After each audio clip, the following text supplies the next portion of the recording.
saying a quick hi, Lori. Wanted to see your face and congratulate you and toast you. Thank Huge you. milestone. You know, it's one of those things where you start counting and going, "Oh my God, I've done a few of these." Talk about, but look, I got flowers today, and it came with a card. So somebody who couldn't be here today, and it's from Melanie, who many people would know. And she said, congratulations on your 100th SHifT show. What an amazing experience you've created. Thank you for the connections, the friendship, the smiles, and the great conversations. Looking forward to the next 100. Isn't that nice? I didn't quite know what to do today other than to say, oh my God, we made it to 100. How'd that happen? What's been your favorite SHifT? Whether it's been on the show here or a connection that you made or a new friend, a virtual friend, anything at all, just go ahead. I'll jump in. I mean, I was just on SHifT. Feels like it was just 3-4 weeks ago. So time flies, but we just did a repost this morning on a little snippet of our conversation. So yeah, for me, it was a great experience. It was definitely one of the highlights in the last couple of months, and look forward to. I think we're lined up to do it again in January, I believe.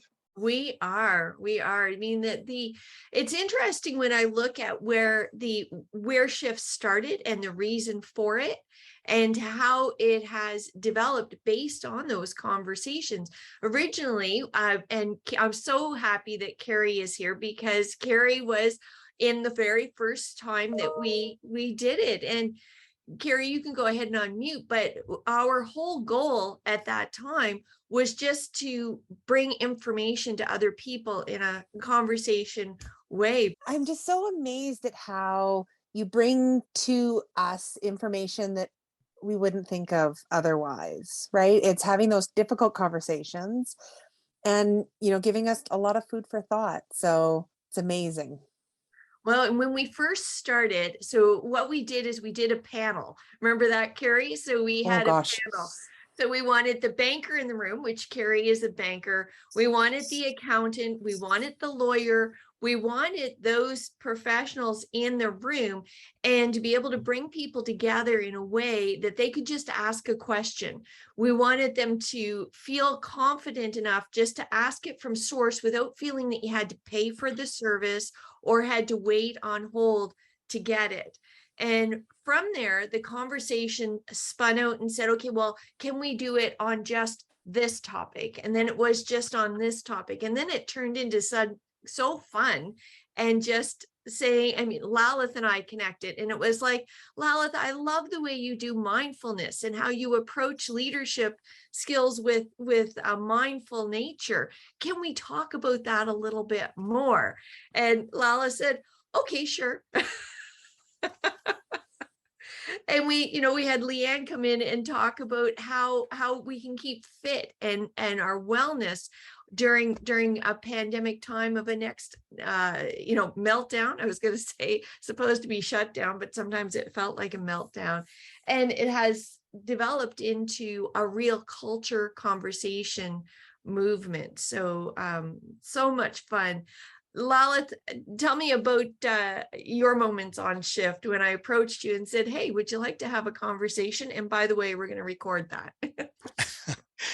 Well, I came into several SHifT meetings beforehand. So I realized that you're collecting a nice community of people and also out west. So I don't have too many connections out west. So it's really nice to connect, just that I don't have too much time during the week to join these. And there's a bit of a clash with our Corporate Connections Ottawa meeting too, which happens at the same time in Ottawa.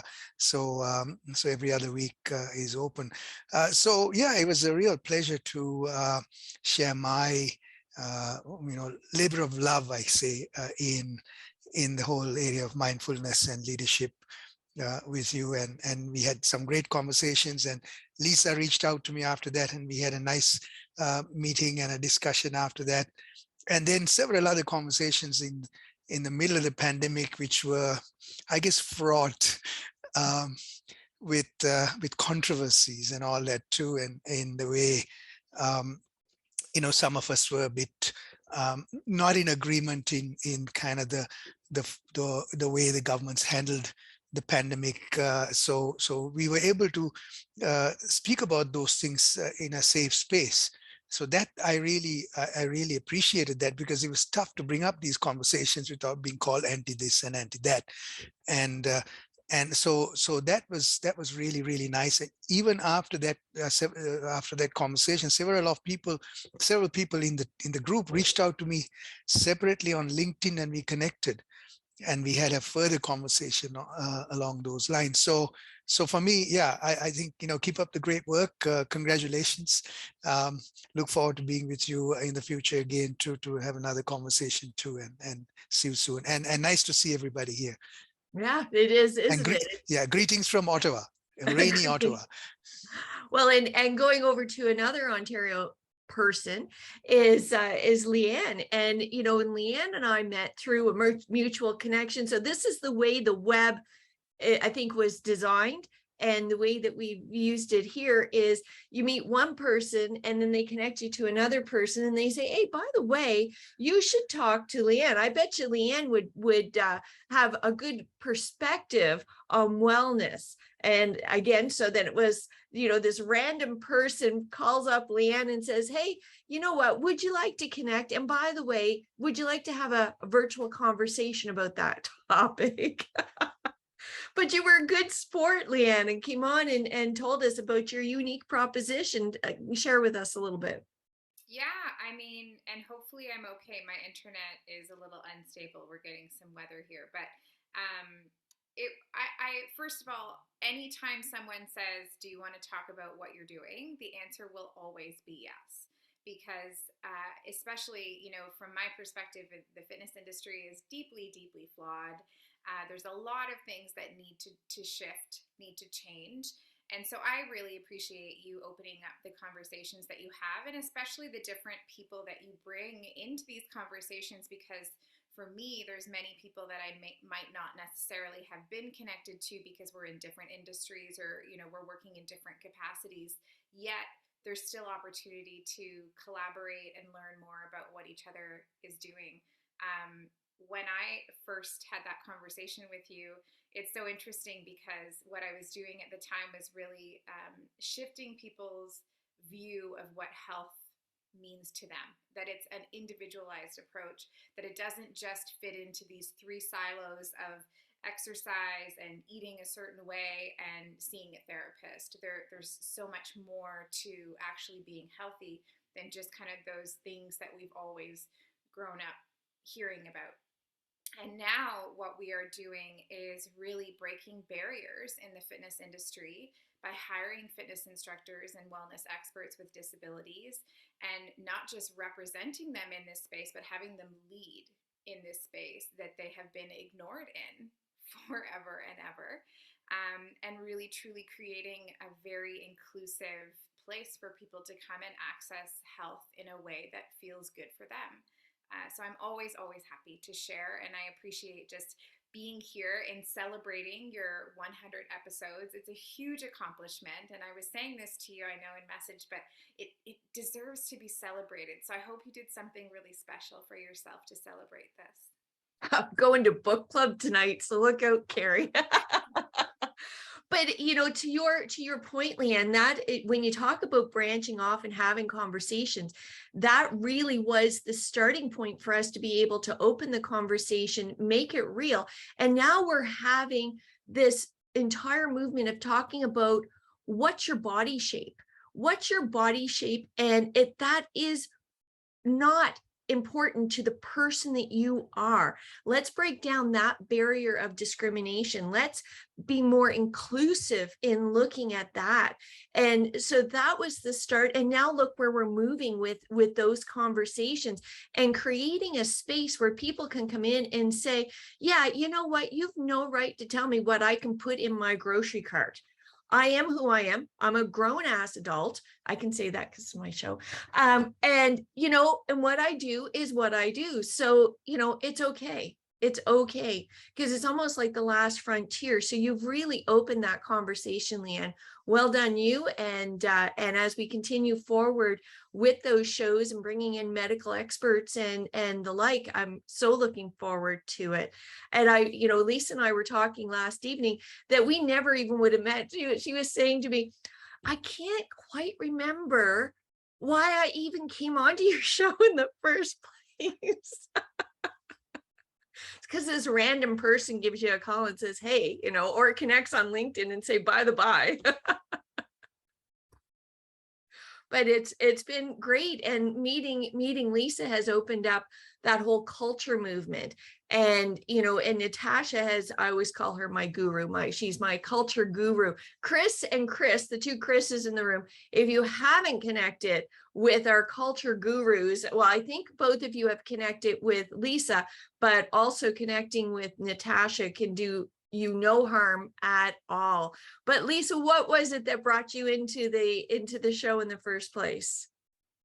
I think it was actually a guest that you had that I was in another group with, and Chris McPhee knows him. Actually, it was Andrew Lemoyne.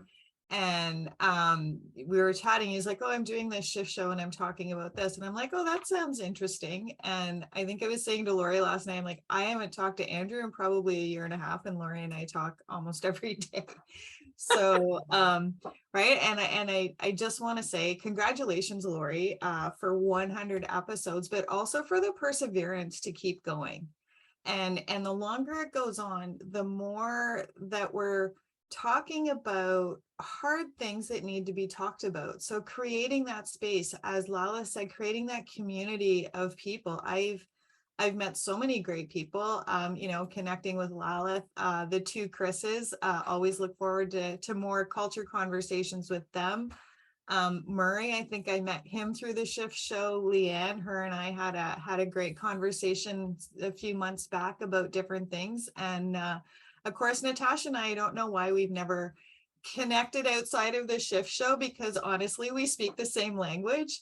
So, I think it's creating this community. You've created this space, this safe space to come and talk about hard things. And, I always leave wanting more, wanting to continue the conversation, wanting to have more of that conversation. And just bringing up conversations that it's like, oh, I never thought of that. When Nicole was on a few weeks back talking about the weight bias and stuff like that, it's like, I never thought of that. I never considered that. So, there's personal development, there's professional development, there's building community, there's meeting great people. I mean, like, you've created something that's a little bit magical, and I thank you for that. Oh, thank you. Thank you. See, I prepped her. I said, no, I didn't, but I so appreciate that, because that's really the goal at the end of the day, is just to build those great conversations.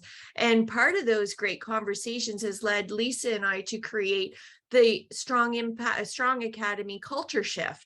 And so that's a spin-off where we're specifically talking about culture. Next week alone, we're talking about culture in a blue collar world, right? Like, just because you lay brick doesn't mean that you don't have financial issues, that you don't have family issues at home, that you are not a whole person.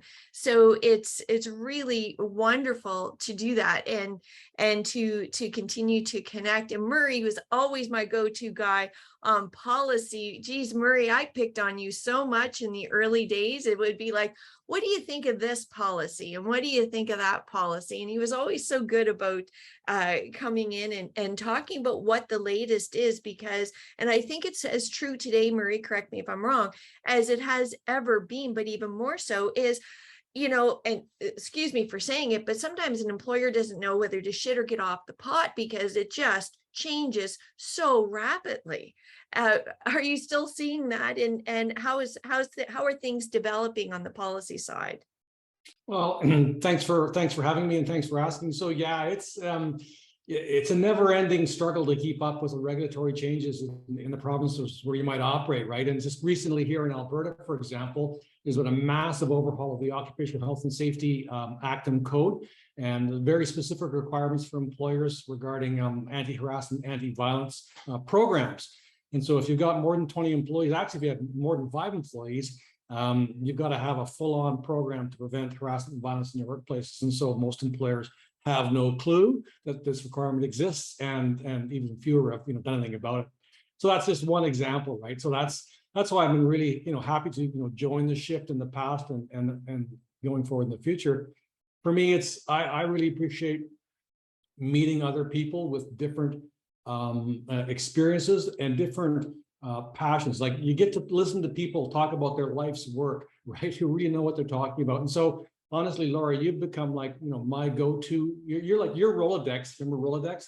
Your Rolodex is gigantic. So if I need to, meet somebody with the expertise in a certain topic, I check my LinkedIn and then I call Laurie. And so, that's the value that I found in being part of the SHifT, and and helping them, people who get referred to me with their policy questions and their compliance questions. Oh, thank you, Murray. And it's, where our friends in the legal will say that ignorance is not a defense. At the same time, until you open the conversation with somebody in the know, many employers don't know what they don't know, and yet they're expected to adhere to these rules that are changing all the time. So I appreciate having the go-to person to pull in and say, listen, I've just read about this on my Lexology. What does this mean in real terms to an employer? And, I'll pick on you, Natasha, because, you always have to relate those things to your employees, and that drilling down. And I think that was one of the first things that made me reach out to you, is how you talked. You were probably the first person that I had met that had talked about the difference between human resources and a people and culture person. And I respect how you talk about people and culture being the employee advocate back to the employer, and that importance of the two-way communication. And now the culture boot camp, which I'm so pleased to be part of. Awesome. Thanks, Laurie. And congratulations on 100 episodes. I feel very lucky and blessed to be connected with you. I've been on the show a few times, and I always enjoy our conversations. I enjoy having you in the Culture Boot Camp and your interactions. I first joined your show. I was actually being interviewed on the Every Other Wednesday with Mike Kerr and those gents there. And then after that, you had asked me to, asked me to be on your show after that. Sorry, I have contractors in the suite here doing stuff, and sort of little Nora Bear is going crazy. And since then, being a part of your show, I have made so many valuable connections that have made such a difference in my life over the past couple of years, not only being connected with you and being supported by you, but also I met John Stevens on one of your shows once, who ended up being my executive coach for the better part of the beginning of this year, who really was, I think, the person who really propelled me forward to get over the imposter syndrome and move into doing the Culture Boot Camp, right? And so if you kind of go back, like, it really is then thanks to you, right, that I met John Stevens and had, and had him help coach me and mentor and guide me into building out this passion project that I felt so deeply passionate about building and sharing with the world. I've met Laurel Carr, and her and I have done, quite a bit of work together. I've, met Tracy, who's another insurance broker in Alberta, and her and I have chatted several times about insurance. She's referred clients to me in BC, and I've referred clients to her in Alberta. And so I think that what you've done here is really amazing. And I personally thank you so much for creating all these wonderful connections. And I agree with Lisa, just keep going, right? Kudos to you for having the perseverance. And I'm really excited to see you guys again at 200 episodes. Oh, I do. I'm looking forward to that as well. Imagine still doing this and having great conversations. Imagine the connections that we'll will have. And talking about that passion project brings me up to both the Chris's, but I'll start first with Chris McPhee. Is we were talking, he and I, about, because he does these small spots on LinkedIn. If you've never had a chance to catch them, they're like 5 questions. What are they, Chris? Maybe 15. They're not long at all. I was going to say maybe 5 minutes in total. Hey? Roughly 5 minutes typically. That's right. Yeah. Yeah. And, and it works toward building that passion into your leadership skill, is honing in on people's passion, getting the rocks out of the way, so to speak. And I really wanted to have somebody, which led me to both the Chris's. It led me to say, what's the return on your investment for doing this? And what attracted me to your particular story, Chris McPhee, was that you said, I went from non-believer, really a skeptic, to a believer, and to have somebody come in and have that candid conversation that everybody can relate to. I appreciated that. Maybe you give us a quick synopsis on that conversation. No, you bet. And I just wanted to start off by saying congratulations. I had no idea that you've got 100 shows in, because I'm relatively new. We met a few months ago and have gotten involved in that. So that's fantastic. And it's just funny, Natasha, it's like your Apple Watch, like, I made 100, you're halfway to 200. Good job. But congratulations again. That's fantastic. Yeah, just really briefly, our connection was along the lines of the like the return on investment and what culture means to an environment. And I come from a very technical background, engineering, and cut my teeth on the management side there, and really didn't buy into all the fluffy culture. It was always window dressing, it felt like, as an employee in these organizations. But then when I was running a company, I was kind of convinced by somebody in my people team to go down that direction, and really saw how that was able to shift the connection with the employees. And actually, it was even thinking about yesterday. So now I do this full time, help companies implement the EOS system, and had a facilitation yesterday. And it's interesting how a really technical group, lots of engineers, numbers oriented people, they don't take the time really to pull back and say, well, why aren't we connecting with our employees? That was a big part of our discussion yesterday, is, well, what do you mean they're not, happy? How does that work? And so it's almost like we're just starting that conversation, but I can see where they're going to be in a few months from now. I'm not sure they can quite see it yet, but we'll get there. But that's the whole return on investment, is, just even starting that conversation is like, well, what is culture? What do we want for our culture? We got a culture. Is it the one we want, or do we want to actually make an investment in changing that? And so that was the, I guess, the basis of the conversation that we had when I was on Culture Shift with you, or with Shift with you, and just really talking through, how do we change some of the discussion around that, so that it's not seen as a fluffy window dressing, we need it because everybody has it, versus something that actually is going to, effectively help us run better businesses and be better for our employees and shareholders and everybody else involved. Yeah, it's interesting when Lisa and I were talking again last night about tapping into that passion. And I like that Natasha had said about having a passion project. This really did, like in the first few months, this was a passion project. It has continued to fulfill me as a passion project, because I can't imagine my weeks without connecting with new people. And I think of what I call BC 19. So before the pandemic, right? Like we used to say, 320 BC or 680 or whatever you want to call it. Now it's BC 19. But where was the time that we could connect with so many people that we wanted to connect with? Like, you could go to a networking group and you could play, business card shuffle. but are you really connecting? Are you really having a conversation? Are you engaging authentically?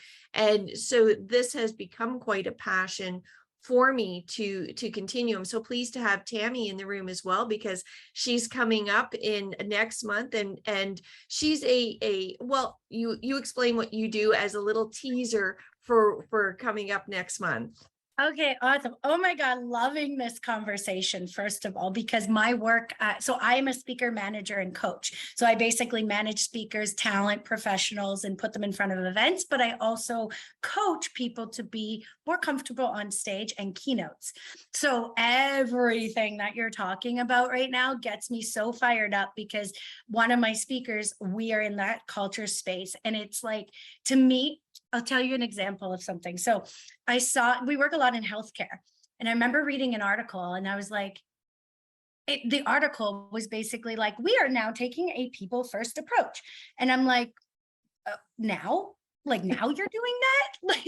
Like it was a patient first before, but I'm like, to me, it's like a no-brainer that you would take care of the person that's taking care of the person. You know what I mean? But it's like, it's so hilarious how, like, in today's SHifT world, I love that, Lori, and I've not had a chance to listen to any episodes yet, but I will be very soon. As we put you on the hot seat and really, grill you down there. I'm being honest. Honesty is my forte. But yeah, so basically, like, it's to me, it's blown my mind that this wasn't, I've always been a person that's just like loves people, and like, I say a lot, like, let's just treat each other like human beings. The world would be a better place. Like, it's actually not rocket science, but I feel like we get so caught up in our own issues and our own things that we're dealing with, and then we just don't know how to treat people well, based on that. And so for me, as in the work that I do, we are doing so much work around the Great Resignation, like, just how do you create that collaborative environment where people, just love where they work, because like, they're going to be your army of recruiters. Like, they're gonna want to recruit people and, like, say, hey, come work for this company because they're super awesome. So like, I love it. That's why I'm so excited about this conversation, because I love it when we talk about these things. We're vulnerable, we're honest. I mean, that's something I share with my speakers all the time. It's like, honesty, authenticity, vulnerability is not bad. It's a good thing. And it's what people want more now. And so for me, the pandemic, I think it was starting to happen before, but it just like shot it into outer space in terms of a people first approach, because people had 2 years to be like, I don't want to be treated like shit anymore. I'm sorry, Lori, I can say it too, because it's your show. It's in the name.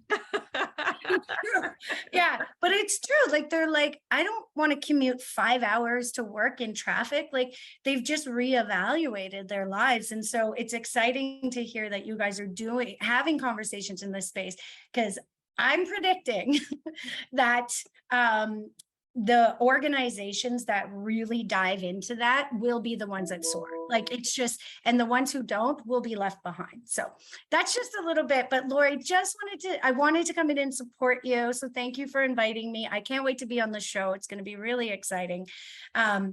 And yeah, just congrats on 100 episodes. Like, you are my hero, because I'm going to start my own podcast soon. And so when I get to 100, maybe we'll do something fun. So yeah, I'd like to anytime at all. I'm well known for my faux pas, and I love the way that you had talked about the now. Chris Collins and I started the conversation when we had our time on the show, Chris, with the, you've been doing it a long time. You've been people first. You've been remote. You've been allowing people to work where they are in passion projects. And what do you think? I'm curious, actually, just take the conversation there. What do we think about all these buzzwords? Like, it's like a buzzword on a buzzword on a, my gosh, it's not new. You've just opened your thesaurus and found another word to say the same thing. Oh, we get the usual Zoom mute. Never get tired of making that mistake. You know what? I mean, I think it's just people overcomplicate this. They overthink this. It's really about treating and showing respect to your people. And, we went from a very customer-centric organization focused on customer enablement and helping them win more business. And we lost sight of what made us great, which was our staff, our people. And it's the lifeblood of our organization, and any company for that matter. So, when I tell the story, we didn't wave a magic wand and everything was just glorious the very next day, but it didn't take long, right? We needed to change, and we went from customer-centric to employee-centric. We focused on our people. We invested in our people from a professional development. We invested in technology and process for them. We built a culture committee of the people for the people so they can have influence on the culture. We did lay down, the owners, myself and my two partners, we laid down the vision for our workplace values. The staff embraced it and we embodied it. And, you know, as leaders and owners, that's our responsibility, is to live and breathe these every single day. The people followed suit, you know, and within 14 months, we were Great Place to Work certified for the first time. And we got certified, recertified again a couple months ago. And then again, every year we do this, we continue focusing on, we live and breathe a process of continuous improvement. So our people have a voice. They use their voice very constructively. Now they have more influence over shaping the direction we take, you know, the culture as it continues to grow and evolve. The culture, in my opinion, does grow and evolve. It has to. And we are, unsurprisingly, we are not at all surprised by the results we're seeing here. We had great people to begin with.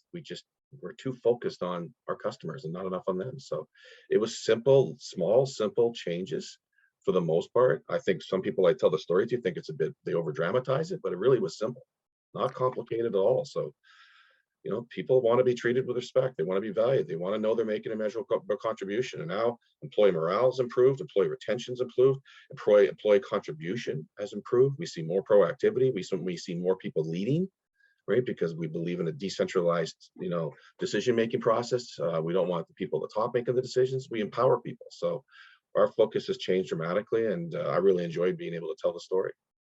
Right. Well, I enjoyed this story as well, because it is simple. It is the golden rule. You echo exactly what Natasha talks about in the boot camp is, you know, you take care of the one employee, and that one employee takes care of all of your customers, right? Each and every one of them. And we don't need to have artificial barriers set up. And, you know, you talk about grow and evolve, and I'm just going to divert a little bit here, but the growth and evolving on hair. I mean, my good heavens, from the time I started the show, can you ever tell that we were in a pandemic where you could not get a haircut? Like, I look back on some of the videos and I'm like, oh my God, I can't believe I turned my camera on. I had what I refer to as the Elvis wave going at one point in time. And I'm thinking, wow, is that like a 1970s throwback or what? Always more critical on ourselves, but it is interesting to look forward to the next 100 episodes and being amazed that made it through the first 100. Any as we, you know, I do want, not just in this shift, but you know, did you have any you know, virtual learning curve faux pas that anybody would like to share? I'm only going to record them and put them out on social media, so feel free. No? Just be Wearing careful. pajama pants is the best. Yeah, I've made the mistake of wearing shorts and then I have like a dress shirt on and then I stand up. I mean, how many times has that happened over the last 2.5 years? That everybody has a good chuckle. But no, not really. The nice thing about the videos, it's real, it's authentic, right? And people can be themselves. And you know, we don't care what they do. We have some people who are a little more vain than others, myself included, so want to get all dolled up. But you know, to your point, during the pandemic, just be real, right? You couldn't get that anyways, right? So It was funny. It's fun to look back on for sure. Well, I have shared this moment before, but it really will be a standout. I can be 100 years down the road, and I think this will still be a standout for me. I was talking to a potential client, and I didn't get this particular client, and I'm not surprised why.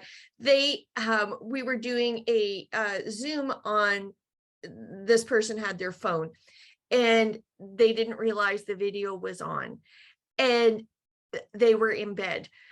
And I said, my goodness, I said, this probably isn't a good time. And the person said, no, time's great. I'm just at my desk, just doing whatever. You're just hearing the shuffling of paper.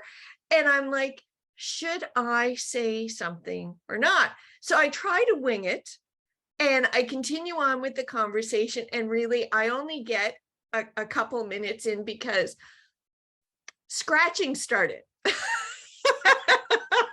And then I was like, okay, all right. So I said, I'm sorry, I don't think you know you have your video on. Click, I never heard from them again. So, but like, what do you do?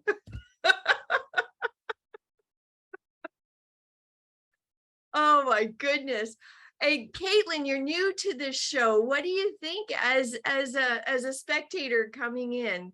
What's your impression of us fools here?